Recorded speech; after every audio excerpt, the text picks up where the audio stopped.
Në zarko me zotin Qori? Në fakt, takimi i fundit që ka patur Netanyahu me një udhëheqës europian është me Friedrich Merzin në dhjetor 2025.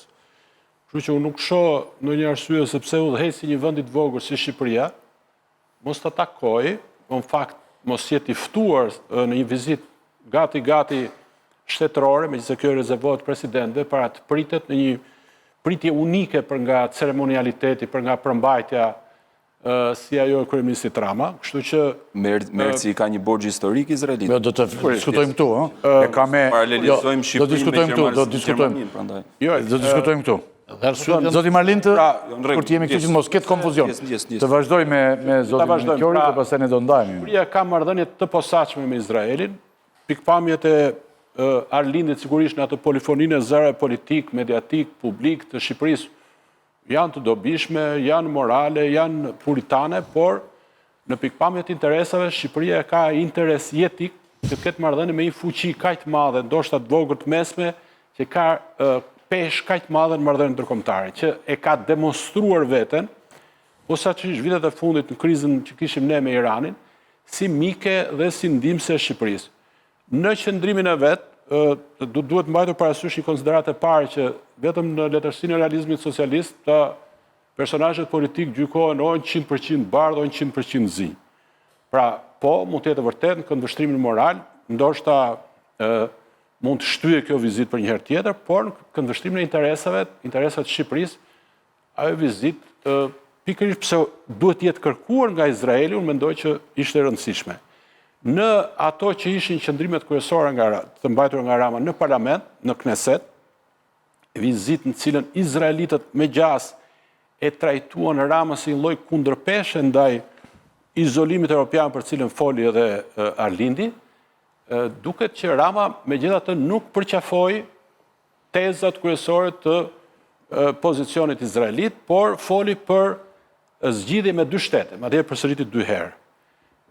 Nuk bëri kritika ndaj Izraelit, aq më tepër në një vend siç është Kneseti që ka ndjeshmëri të madhe për kombin izraelit, por ama foli për vuajtjet e popullit palestinez, foli për drejtësi, natyrisht siç është ajo taktika e njohur diplomatike, ti nuk mund të bësh vërejtje për zotën e shtëpisë në shtëpinë e tij, këtë respektojnë dhe shtetet e mëdha, kështu që në këtë kuptim Rama e rriti shfrytëzoi këtë nevojë të Izraelit për dalë nga izolimi evropian kryesisht, e shfrytëzoi për të rritur vizibilitetin e Shqipërisë, por edhe me siguri për të nënshkruar marrëveshje të rëndësishme lidhen me bashkëpunimin në fushën ekonomik, të bujqësisë, të teknologjisë etj, apo dhe të sigurisë, për cilat Izraeli ka prioritet absolut.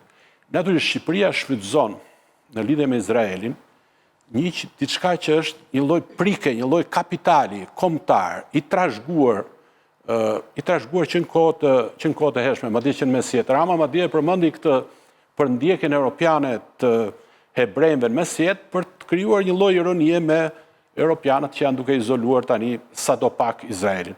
Për ta përmbyllur, sepse me siguri do kem rastin për të folur prapë për këtë temë, me Izraelin pavarësisht këtij lloj izolimi diplomatik europian, të gjithë palët vazhdojnë të bëjnë biznes, vazhdojnë të bëjnë shtetet e Bashkimit Evropian, vazhdojnë të bëjnë miqtë e Shqipërisë siç janë amerikanë, vazhdojnë të bëjnë miqtë e Shqipërisë siç janë serbët, cilët e kanë ndihmuar posaçërisht në luftën ndaj Gazës, e kanë ndihmuar me armatim këmbësorie, me fishek etj. Kështu që unë nuk shoh arsye pse mbi bazë të puritanizmi moral i cili nuk është një linjë që zakonisht shtetet, aq më tepër shtetet e vogla, e ndjekin marrëdhënie mes tyre. Shtetet ndërtojnë marrëdhënie me bazë interesave dhe është interes absolut i Shqipërisë që të ketë marrëdhënie me Izraelin, që është shtet kaq i rëndësishëm. Për të përmendur në fjalimin e vet, Rama foli me vlerësime të larta dhe për Turqinë, edhe për shtetet e tjera arabe, duke u ofruar në një farë mënyrë si lloj ure, ashtu që është stili i tij karakteristik, midis vendeve të botës arabe dhe Izraelit.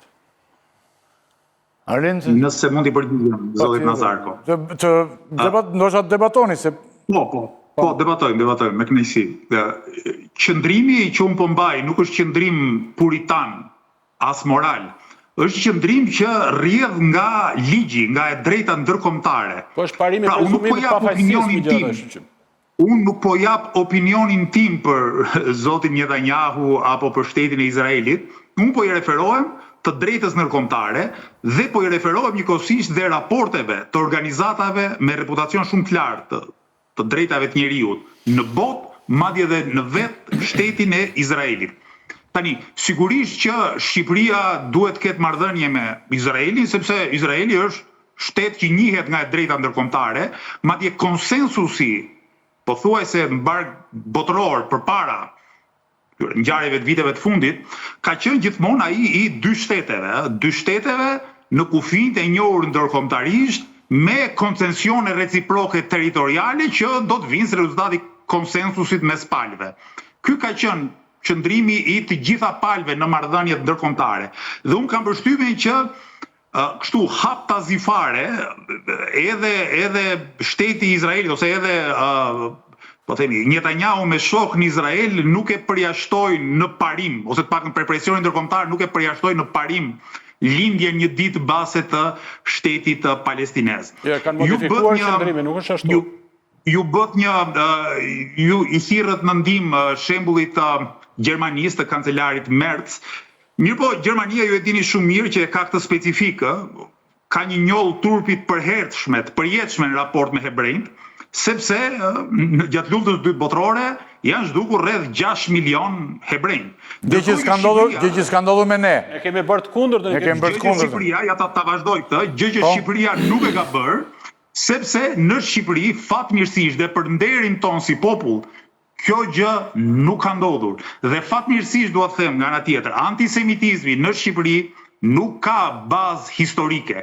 E pikërisht për këtë arsye, pikërisht sepse Shqipërinë e vogël askush nuk mund të akuzojë edhe nga pamja shtetërore për antisemitizëm, detyra e shtetit shqiptar, detyra morale e shtetit shqiptar është ta thotë vërtetën dhe të mos bëhet palë me politikanë që po e them edhe një herë, janë të akuzuar zyrtarisht për krime lufte dhe krime kundër njerëzimit. Unë kam një këndvështrim çik më të gjerë dhe për interesat shtetërore dhe kombëtare të Shqipërisë dhe të shqiptarëve. Këto interesa nuk mund të jenë tërësisht të zhveshura nga çfarëdo lloji moraliteti dhe dinjiteti. Megjithatë, edhe ju që po flisni një sekondë. Edhe ju që po flisni, zoti Qori. Edhe ju që po flisni jeni politikan. Unë ju vlerësoj shumë, por në fund të fundit ju jeni politikan. Shiko, sot rendi botëror që ne kemi është i kërcënuar. Ose po bie. Tani, po përpiqet Donald Trump të ndërtoj një rend si që mendon ai. Të çuditshëm, sipas meje. Por, pse tani Edi Rama të mos vrapoj që dhe forcoj raportin me Izraelin për të rritur peshën e tij te Shtetet e Bashkuara?